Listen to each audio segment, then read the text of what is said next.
Chào chào.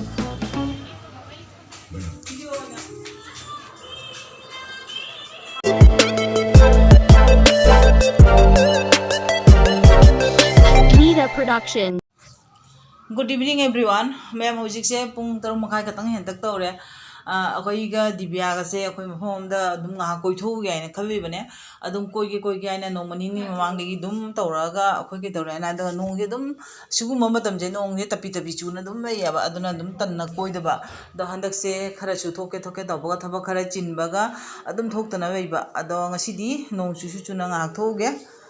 Jai nong go se sadre abako. Ado ngasi han ba bai ni. Ma nupi sina chalu chaina ko ngasi nong su tari ba ngarang dei chakana ai dor chat ngam dana numai ba ko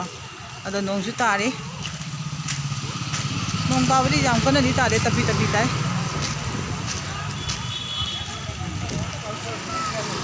lei jam je ba ye ni na se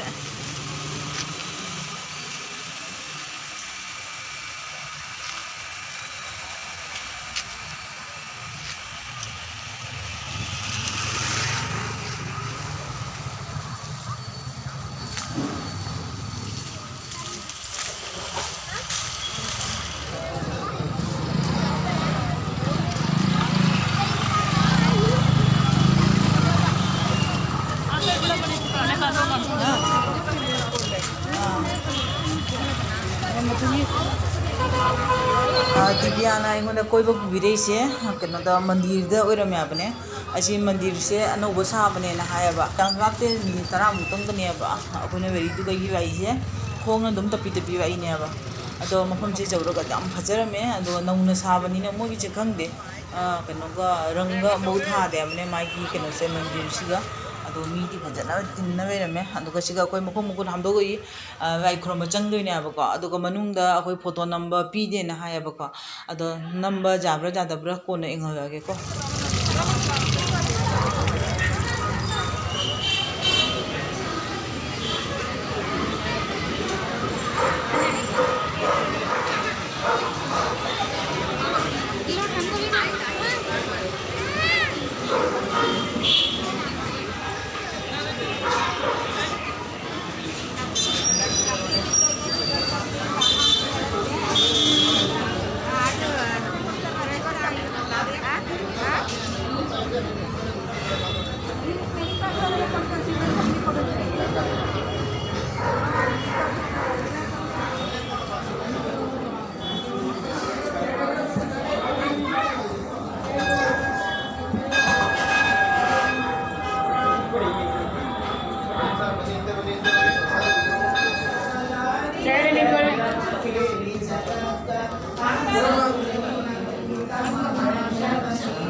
mayam akoi uji mandir manung da change mandir manung da changa akoi gi asiga manupi mayam ama isai sakna vera me amoi manak da ngak pham mi uji vai khrum ba ga di phajana nena ta na pi de abni ko ado igi video se jamwana hurana semjari mi kaina iduga ai hurana bag ta sumain to ga kapi na ba ko ado jamwana kape uji adai gi prasad cha ko aina vai gi hairuk cha ko aina khoi ngai re abni asiga thongbam ni aba ado sondana sembam ni aduga line ji gai chu we pya ba ko moi prasad se chara ga chat ke aina ado mathang ta ba muk jengsi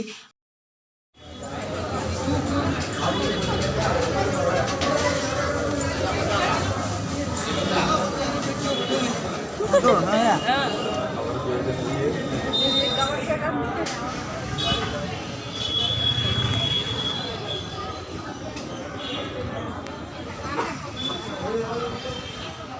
ingwing jawe bo ಹಿಂದೆಡೆ ಹೋಗಿ line ಹೋಗಿ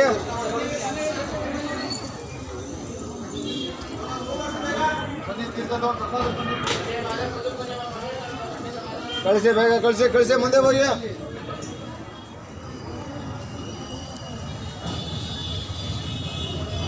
कैसे मಳೆ बता दे ಹೋಗಿ sir ಅಕ್ಕ ಹೋಗಕ್ಕ ಮುಂದೆ fast ಅಲ್ಲ ಒಂದು ಸ್ವಲ್ಪ ತಗೋ ಇನ್ನೊಂದು ತಗೋ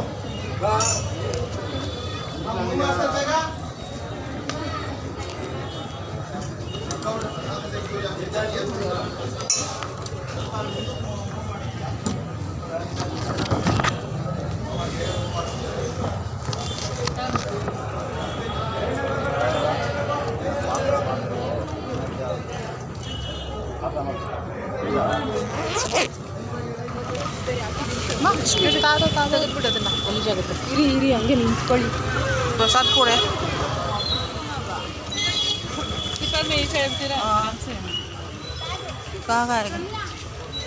प्रसाद पड़े हुए प्रसाद चार हम चाहिए सब हम चाहिए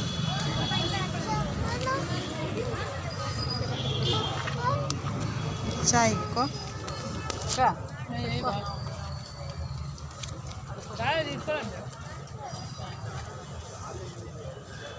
चौ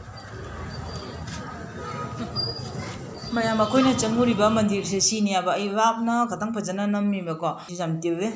अदो हुजी अखोय हुजी हन्नब तौरगे अतोपा मंदिर दो मु चंगदोइनेबको मंदिर अहुमनेब ngasi चंगदोइसे अदो आ जौरगे जेंगसी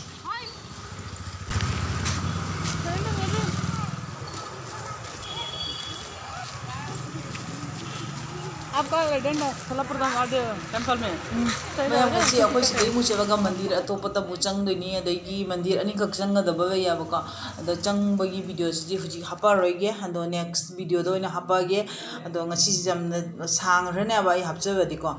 अदो सिना जुमदा हबागा अखोगी सि अंगांगजे रोहित कवि मागी बर्थडे नि अदो मागी केक ककना बैरमे आइना सोमदा चक्रे इमुंगदने थबम तौरिङैदा द सिना अंगांगसिगी मपाना चिकन बिरयानी तौरगा अखोगी थंबिरमे याबको अदो मोनो अखोनिगी सरुकसु पिरे ngasi अखोइदा चाक थोंगंद्रेबने अदो मोदि चारो आइना द सिनी मयाम ngasiगी वीडियो से अदो ngasiगी ओइना थमगे मयाम बाय बाय